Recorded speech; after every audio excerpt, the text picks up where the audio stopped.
The withdrawal that took place was the worst possible you could ever imagine. If you brought a military commander and asked him to put the worst possible withdrawal plan, nothing could have been worse than this. During the retreat across the Sinai, the Egyptians suffered thousands of casualties and lost hundreds of tanks. The damage was beyond any imagination. We never thought that we could do this kind of damage. These blackened, twisted lumps of metal were once a mighty Egyptian division. What kind of power could have inflicted such all-consuming destruction? There has been speculation that Israel used a terrifying weapon, napalm. Napalm is nothing more than petrol taken into a gelled state with the addition of gelling agents to make it a bit like hair gel or grease. Okay, here we have petrol.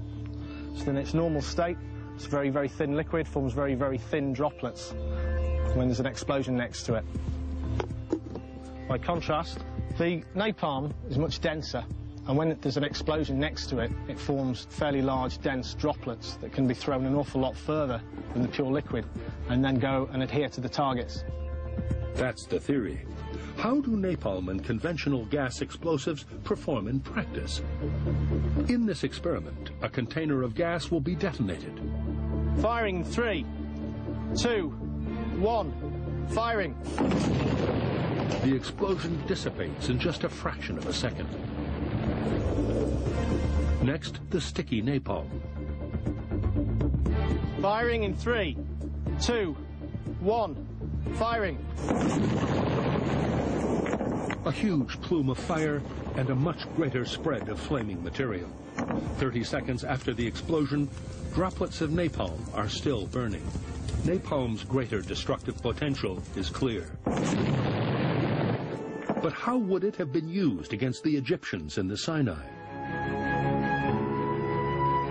On Wednesday, June the 7th, Egypt's armored divisions were retreating west towards the Suez Canal. Their routes took them through 3 mountain passes. In that state of panic, they were all trapped in the 3 passes in the Sinai and became a sitting duck for the Israeli Air Force.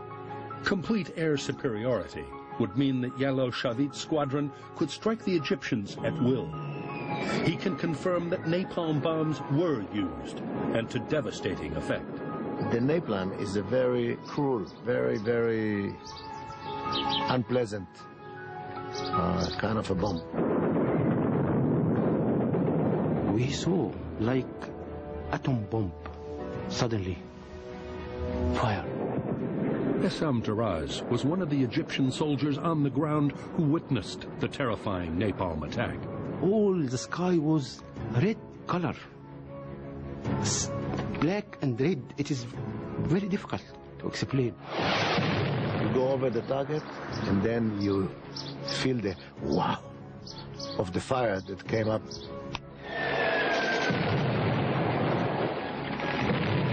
It's frightening even to think about it now, because the tank was caught in fire and the black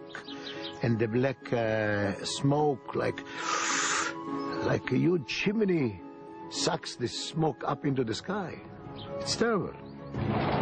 Hundreds of Egyptian tanks and trucks were engulfed in an inferno.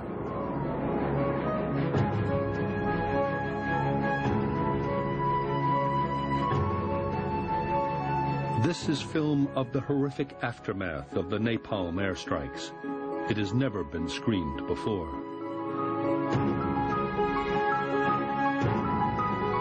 Yet for the Egyptians, the nightmare of their Sinai retreat was not yet over.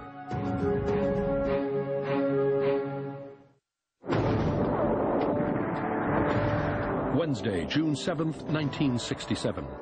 The 6-day war was barely 2 days old, and the Egyptian army was disintegrating in the Sinai desert.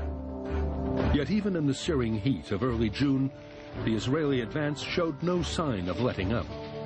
How could 2 armies, both used to such conditions, perform so differently?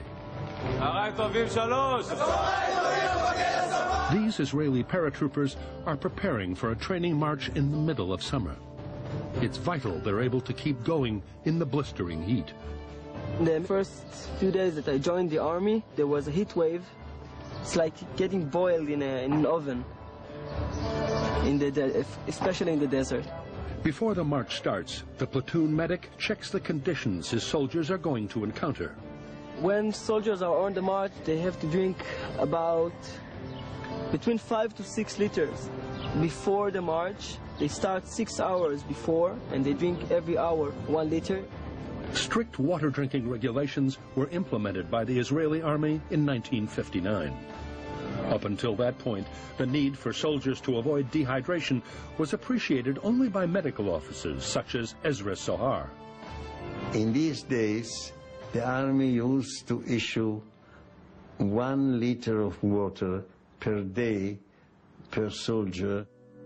Sohar and a team of military medics decided to conduct a unique experiment with a group of soldiers by marching the entire length of Israel in August, the hottest month of the year.